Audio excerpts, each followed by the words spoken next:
स्कूलों को नेट जैसी सामान्य सुविधा भी अभी नहीं दे पा रहे हैं, वाईफाई से नहीं जोड़ पा रहे हैं। ये बड़ा गंभीर विषय है और जो शिक्षा का स्तर है वो बढ़ नहीं पा रहा है। इस पर चिंतन करने की जरूरत है, मनन करने की जरूरत है।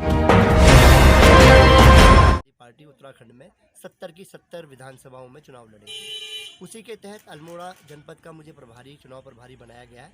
उसी के तहत हम लगातार भ्रमण में हैं। अल्मोड़ा, जागेश्वर, सोमेश्वर, द्वारहाट और रानीखेत होते हुए आज हमारा शल्ट में ये कार्यक्रम था। प्रेस को संबोधन का कार्यक्रम था, अपने कार्यकर्ताओं से मिलने का कार्यक्रम था और संभावित उम्मीदवारों से चर्चा का ये विषय था। हम और अखिलेश यादव जी की जो सोच है, विकास की सोच है, और हम ये चाहते हैं कि जो अखिलेश मॉडल है, विकास का जो मॉडल बन चुका है पूरे देश में, वो मॉडल हम उत्तराखंड में लागू करना चाहते हैं। शल्ट के देखिए मेरा मानना है कि शल्ट में जो सबसे ज़्यादा पलायन अगर किसी डिस्ट्रिक्ट में अगर हम अल्मोड़ा में दिखता है तो वो दिखता है अपने शल्ट विधानसभा में दिखता है। क्योंकि शल्ट से मेरा होम टाउन भी है और शल्ट से मुझे 2 बार चुनाव लड़ने का अवसर भी मिला और आपने बहुत मुझे प्यार शल्ट की महान जनता ने दिया। तो मेरा मानना है कि शल्ट में रोजगार, पलायन, ये बहुत सारे ऐसे मुद्दे हैं और स्थिति किसान जो खेती है उस पर बंदरों की स्थिति, सूअरों की स्थिति, ये किसी से छुपी नहीं हुई है। इसके और चाहे कांग्रेस की सरकार रही, कांग्रेस के विधायक रहे, चाहे एमएलए बीजेपी के रहे, चाहे सरकार में रहे, किसी की भी सरकार रही हो, कोई ध्यान नहीं दिया गया और स्थिति जस की तस है। आज दबे मन से उत्तराखंड के लोग कहने लगे हैं कि इससे अच्छा तो हम उत्तर प्रदेश में ही सही थे, कम से कम वहाँ पर सुनवाई तो होती थी। आज निश्चित राजनीति जो है वो निश्चित हाथों में आ गई है। निश्चित जो लोग ऐसे लोग हैं जो उनके नज़दीकी हैं, उन तक ही राजनीति रहेगी, जबकि राजनीति का उद्देश्य होना चाहिए कि आखिरी खड़े व्यक्ति तक भी राजनीति की जो सुख है या धूप है वो जानी चाहिए। तब मेरा मानना यह है कि शिक्षा के क्षेत्र में, जबकि हमारा ये देश में केरल के बाद सबसे शिक्षित राज्य अगर कोई है तो उत्तराखंड है। यहाँ पर प्रतिभा तो बहुत है, लेकिन हम ये पाते हैं कि यहाँ पर सुविधाएं नहीं है।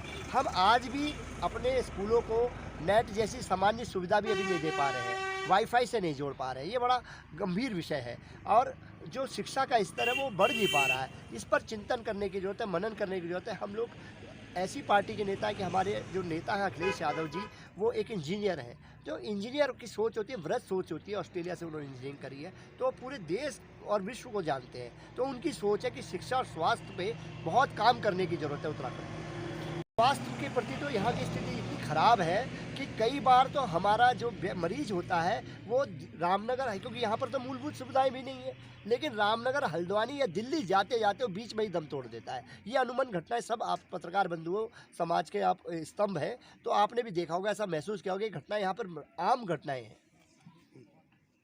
और उत्तराखंड में कितने कैंडिडेट हैं आपके, या कितने कैंडिडेट? 70 की 70 विधानसभाओं में चुनाव लड़ाने जा रहे हैं। 6 उम्मीदवार एज ए प्रभारी मेरे को चुनाव के अल्मोड़ा के आपने दिए थे माननीय राष्ट्रीय अध्यक्ष जी के आदेश पर। वो 6 और जो पैनल बना के वो राष्ट्रीय अध्यक्ष जी को और प्रदेश अध्यक्ष जी को भेज दिया गया है।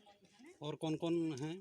अभी हम संभावित उम्मीदवारों में से बता सकते हैं आपको। यहाँ पर संभावित में सल्ट में अपने पे बंगारी जी, भूपेंद्र सिंह बंगारी जी आप हैं, और रानीखेत में हमारी एडवोकेट सुनीता रिखाड़ी जी हैं, द्वारहाट में अपने गणेश कांडपाल जी हैं, और सोमेश्वर में अपने बलवंत सिंह आर्या जी हैं, और जागेश्वर में अपने रमेश सनवाल जी हैं, और अपने अल्मोड़ा में अपने त्रिकोटी जी हैं। को सब्सक्राइब नहीं किया तो मेरे चैनल को सब्सक्राइब करके बेल आइकन को प्रेस कर